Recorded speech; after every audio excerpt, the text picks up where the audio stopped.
Hello everyone, my name is Dr. Shubham Jain. Welcome to my channel. Hello, my name is doctor Sunny Sharma. And medicine की posting यार ख़त्म होने वाली है हमारी। 1 महीने से काम कर रहे हैं। सनी कैसा मतलब क्या एक्सपीरियंस रहा तेरा मेडिसिन में? मेडिसिन में अच्छा एक्सपीरियंस है यार। क्या क्या सीखा मतलब अब जो जूनियर्स इंटर्नशिप करेंगे तो मेरे को इतना पता है मेडिसिन में सबसे ज़्यादा काम करना पड़ता है। बिल्कुल, यहाँ पे JLN में तो मेडिसिन के अंदर बहुत पेशेंट आते हैं और मोस्टली पेशेंट आते हैं एल्कोहलिक मेन। हाँ। तो हमने सीखा है साइडिक टैप करना और प्लूरल टैप सीखा है। हमने सीखा है ABG सीखा है और बाकी काफ़ी कैनुला वगैरह कैनुला मतलब सैंपल वगैरह कलेक्ट करना, ये सब तो करते रहते हैं, बेसिक तो कर लेते मगर ये अनऑफिशियल मतलब ये मेन हमारे काम नहीं है, तो हम सीखने के लिए कर लेते हैं। के लिए कर लेते हैं। बाकी RT डाल लेते हैं, कैथेटर डाल लेते हैं। सही है। तो इनमें से कुछ चीज़ें आज को, ये हमारे आखिरी दिन बचे हैं 4 दिन मेडिसिन पोस्टिंग में, तो इनमें से कुछ चीज़ें डेमोन्स्ट्रेट करके दिखाई जाएगी। और सीधी सीधी बात है, हम we are not the expert, we are just an intern. गलती हमसे होगी, कमेंट सेक्शन में पॉइंट आउट करना उस गलती को, होती रहती है वो तो यार। ओके, अब सीधा हॉस्पिटल के अंदर मिलते हैं। हॉस्पिटल में एंटर होते ही सबसे पहला काम जो हमें दोस्तों करना होता है वो है वाइटल्स लेना हर एक पेशेंट के।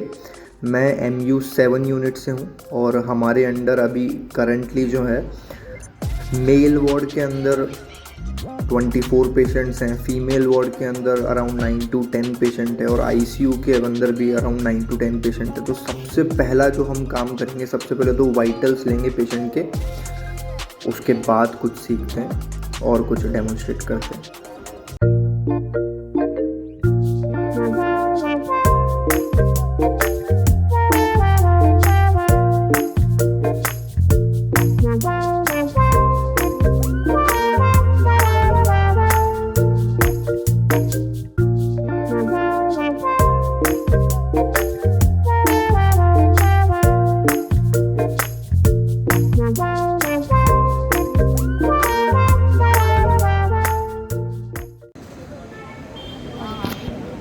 चल सनी।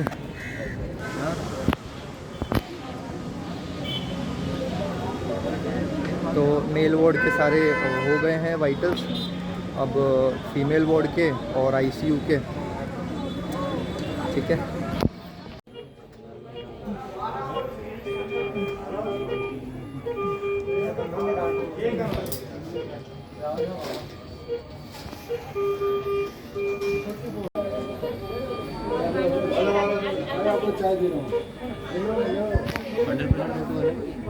हाँ 100% ऑक्सीजन है।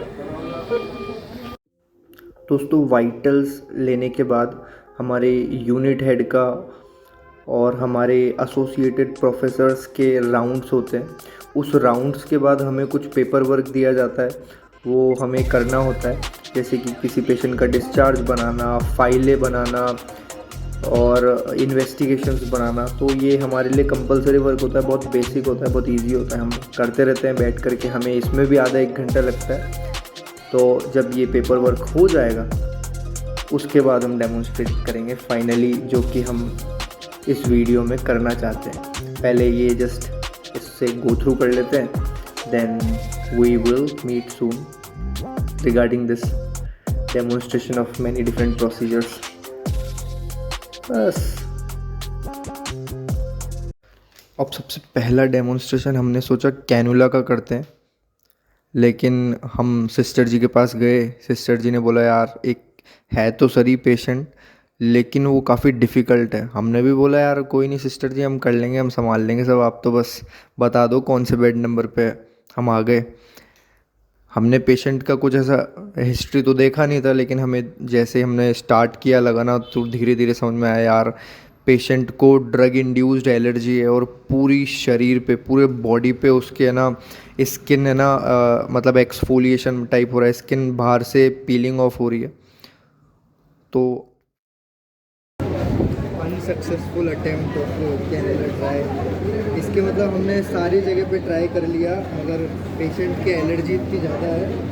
हमने पैरों पे भी ट्राई किया, यहाँ पे देखो हिमोटोमा बना दिया ट्राई करके, लेकिन फिर हमसे नहीं हुआ तो सिस्टर जी को हमने लगाया। फिर क्या मतलब कभी कभी ऐसा हो जाता है कि नहीं होता तो नहीं होता।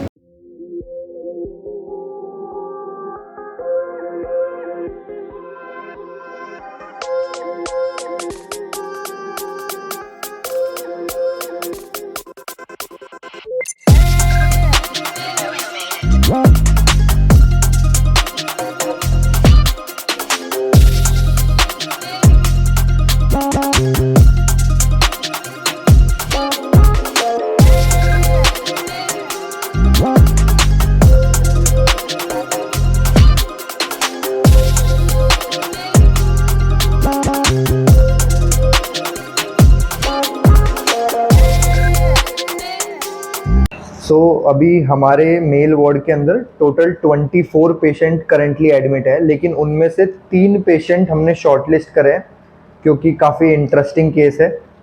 तो मैं और सनी वो 3 इम्पॉर्टेंट केस जो हमें लगता है कि यार ये डेमोन्स्ट्रेट करना ज़रूरी है, हम वो करेंगे और फिर देखते हैं हम कैसे जाते हैं। और फिर आपको जो भी चीज़ें हैं, जो भी एक इंटर्न को मेडिसिन यूनिट के अंदर सीखना ज़रूरी है, हम वो सारी चीज़ें बताएंगे आज, क्योंकि हम 1 महीने में सीख चुके हैं वो चीज़ें। So currently this patient is unconscious now, and this patient was admitted because of hematemesis and complaint of melena, and right now the patient is also having the portal hypertension with portal gastropathy. I mean, I heard this term portal gastropathy for the first time, and this patient is also associated with chronic lung disease, portal hypertension, esophageal varices and chronic alcoholic. So chronic alcoholic patient के ही हम ज़्यादातर इस तरह की problems देखते हैं। अभी patient बिल्कुल अनकॉन्शियस है, इनको बहुत सारे दवाइयाँ चल रही है। सबसे इम्पोर्टेंट जो चीज़ मुझे लगी जब ये केस मैंने देखा कि हीमोग्लोबिन नॉर्मल है, WBC 18.8 है, तो मतलब कहीं ना कहीं इन्फेक्शन है। प्लेटलेट काउंट इनके 54,000 है, यानी कि ब्लीडिंग की वजह से, हिमैटेमेसिस की और मेलिना की वजह से प्लेटलेट्स ओवरऑल कम हो गई, लेकिन शॉकिंगली इनका आरबीसी काउंट नॉर्मल है। Then another important thing, sugar level 38.7 milligram per dL, यानी कि बहुत ही ज़्यादा कम। नॉर्मल 70 से ऊपर होना चाहिए, लेकिन यहाँ पे थोड़ा ज़्यादा कम है। And other electrolytes are normal. जब इनका अपर जीआई एंडोस्कोपी किया गया तो HIV की रिपोर्ट तो नॉर्मल है, तो हमें पता चला कि neovascularisation seen in the lower end of the oesophagus, and apart from this other things are normal in this patient. अब इनका ट्रीटमेंट क्या चल रहा है मैं फटाफट से बता देता हूँ। अभी पेशेंट का शुगर लेवल इतना कम है, इस वजह से GNS चल रहा है, that is 500 cc, and RL चल रहा है, पेंटाप्राजोल। थाइमीन का इंजेक्शन क्यों दे रहे हैं हम? थाइमीन इंजेक्शन चल रहा है क्योंकि पेशेंट को वर्निकेज एंसेफेलोपैथी हो सकती है, इस वजह से। ऑक्टेरोटाइड चल रहा है क्योंकि पेशेंट को इसोफेजियल वेरिसेस है, पोर्टल हाइपरटेंशन है, and octreotide is drug of choice for that. And albumin चल रहा है, पेशेंट के विटामिन के इंजेक्शन चल रहे हैं। ट्रेनेक्सिमिक एसिड इनका जब ऑन एडमिशन डे, मतलब नीचे के जब कैजुअलिटी में थे तब चल रहा था। And apart from that the basic conservative management चल रहा है। इसके अलावा रिफैक्सिमिन भी चल रहा है, रिफॉक्सिमिन 500 cc। तो आई थिंक दैट्स इट।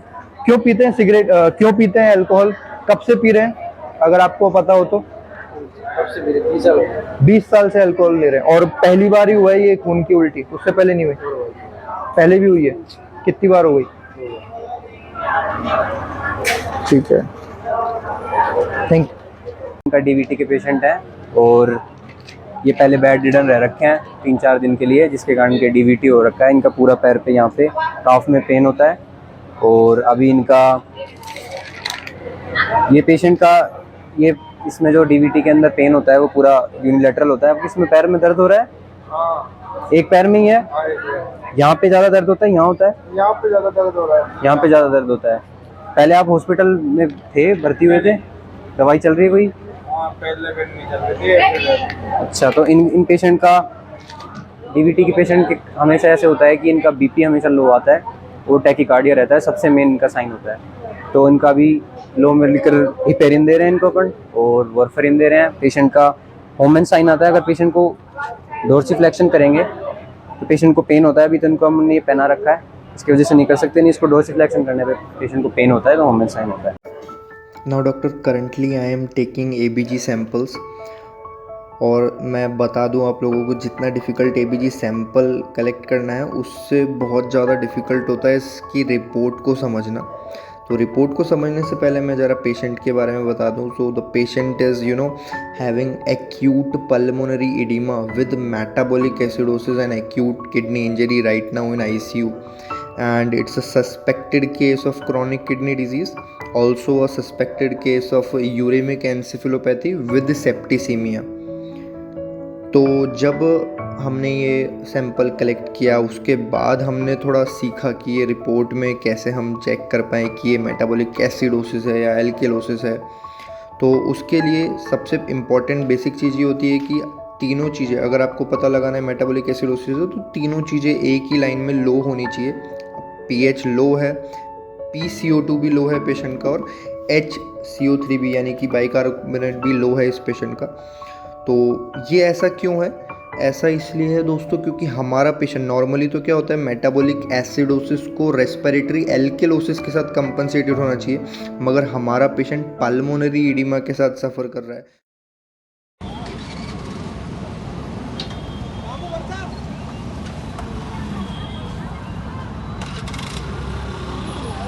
हाँ तो भाइयों, सारा हॉस्पिटल का काम हो गया, सुबह से शाम तक मेहनत कर ली, अब सिर्फ भाई घूमना रह गया सिर्फ। तो अब थोड़ा सा अजमेर को एंजॉय करते हैं। यहाँ से ना हमारा एक शांति स्पॉट है, हमारा पार्टी स्पॉट है, वहाँ चलेंगे सीधा। थोड़ा बहुत यहाँ पे भी एंजॉय करेंगे। ये एप्रिन उतारते हैं सबसे पहले तो। इस स्टेथोस्कोप का कोई लेना देना नहीं है, प्रोफेशनल लाइफ ख़त्म हो गई, अब पर्सनल लाइफ चालू।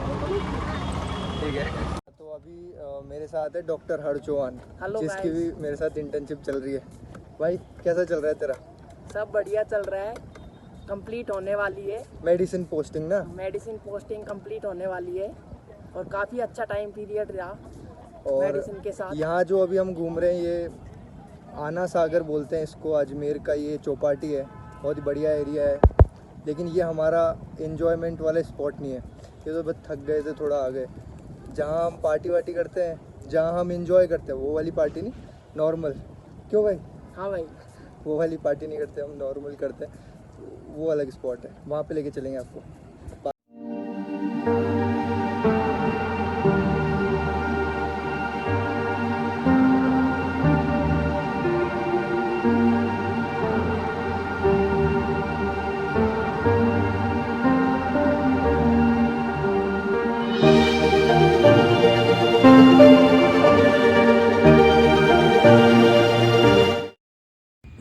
हाँ तो दोस्तों, जब हम डॉक्टर्स हमारी प्रोफेशनल लाइफ से ना बोर हो जाते हैं, परेशान हो जाते हैं, फ्रस्ट्रेट हो जाते हैं, तो हमें चाहिए होता है इस तरह का एक शांति स्पॉट।